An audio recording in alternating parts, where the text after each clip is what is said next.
Coucou, c'est Elodie du site Elle et Graines. Aujourd'hui, je souhaiterais te parler de quelque chose qui est très important pour moi, c'est la confiance en soi. Il y a peu, je t'avais fait une vidéo sur la bienveillance envers soi-même. C'est du même registre. La confiance en soi, pour moi, ça aide effectivement à la bienveillance et la bienveillance aide à avoir confiance en soi. Dans le sens où avoir confiance en soi, ça ne veut pas forcément dire qu'on se voit comme quelqu'un de supérieur ou qu'on se voit comme quelqu'un de parfait, loin de là. Mais dans notre société, on porte beaucoup trop d'intérêt au regard des autres. Alors évidemment, c'est normal, hein, on vit avec plein de personnes autour de soi et toutes ces personnes ont forcément des objectifs, des goûts et des besoins différents. Et du coup, on a tendance un petit peu à se câbler sur eux, et notamment sur la majorité. Ça peut nous faire perdre confiance en nous. Par exemple, d'un point de vue esthétique, que ce soit une femme ou un homme, il y a une norme de beauté. Et dès qu'on n'y correspond pas, on a tendance à faire des complexes. C'est dommage, parce que finalement, tu sais très bien, tous les goûts sont de la nature. Voilà, c'est une question de goût, tout simplement. Je voulais te dire, du coup, que c'était pas forcément évident d'avoir confiance en soi. Et on avait tendance, du coup, à porter un masque social pour correspondre dans la masse. Pourquoi on fait ça?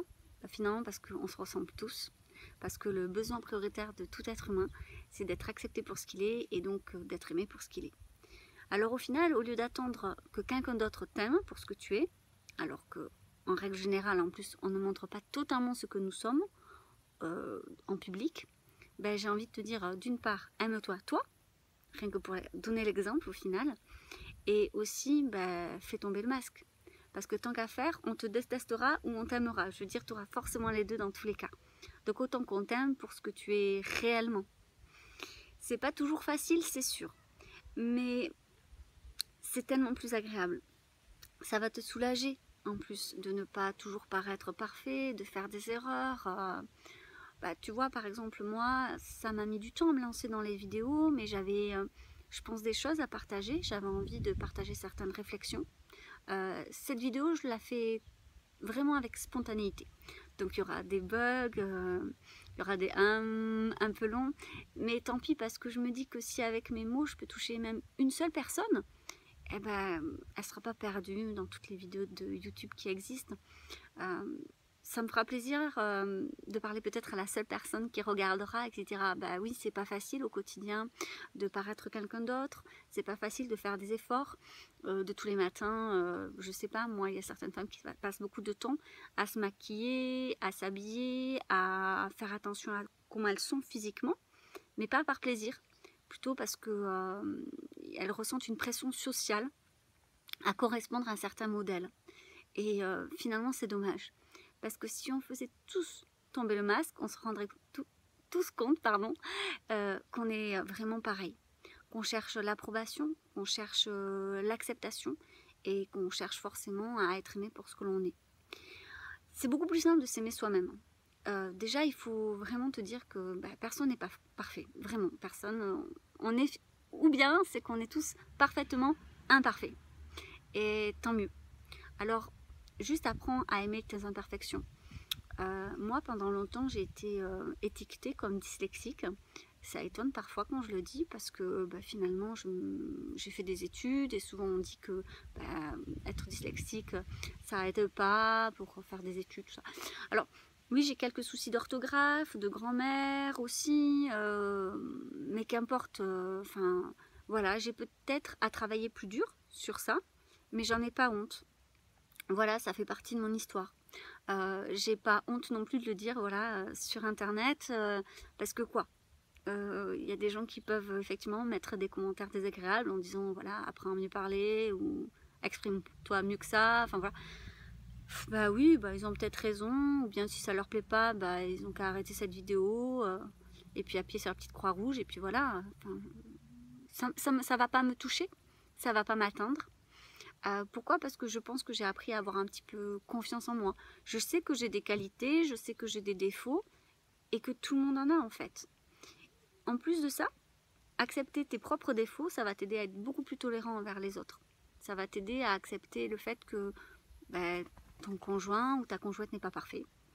Ça va t'aider aussi à accepter que tes parents ne sont pas parfaits, que tes amis ne sont pas parfaits, mais que tu les aimes d'autant plus avec leur imperfection et que tu leur en veux pas parce que chacun son chemin, parce que chacun est comme il est, tout simplement. Alors, je voulais juste faire cette vidéo pour dire que personne n'a confiance en soi, mais tout le monde gagnerait à avoir confiance en soi en fait. Il faut juste se recentrer sur ce que l'on veut, sur ce que l'on est. Et j'ai envie de dire aussi que ça t'aide à te recentrer. Puisque quand tu sais ce que tu es, tu sais plus ce que tu veux et ce que tu ne veux pas dans la vie.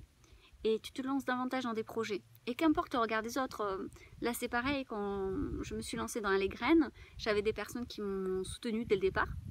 Et d'autres, et qui encore aujourd'hui vont me dire non mais ça marchera pas, ça plaira à personne, c'est trop comme ci, pas assez comme ça. Bah oui, forcément que je vais pas plaire à tout le monde, mais c'est pas le but. J'ai juste envie, voilà, de partager un message et je pense que s'il y a quelqu'un qui se reconnaît, ça sera déjà gagné en fait. Donc j'ai pas plus d'ambition que ça. Après c'est sûr que disons que j'ai envie de faire ça avec le cœur. Et puis après qui vivra verra, mais je pense que je me serais lancée avec ce que je suis dans ce site, dans ce projet. Et c'est déjà une grande fierté. C'est déjà un grand défi pour moi. Donc écoute, si tu t'es reconnue dans cette vidéo, je te donne un petit défi. À ton tour, c'est de te lancer dans un projet qui te motive, qui t'excite d'une certaine façon, mais qui t'effraie. Et de tenter, parce que quoi que tu fasses, quoi que tu dises dans la vie, tu seras toujours critiqué par certaines personnes. Donc qu'importe, autant que tu sois critiqué et autant que tu sois aimé pour ce que tu es et pour ce que tu fais. Voilà, tout simplement. Cette vidéo, donc je l'ai fait du début à la fin, il n'y aura pas de coupure, voilà, avec mon honnêteté. Si tu aimes, partage-la, ça me fera vraiment plaisir. Laisse-moi un commentaire, voilà, ça me fera du bien. Et sur ce, comme d'habitude, je te souhaite toujours de voler de tes propres ailes et de semer de belles graines de bienveillance. Bonne journée!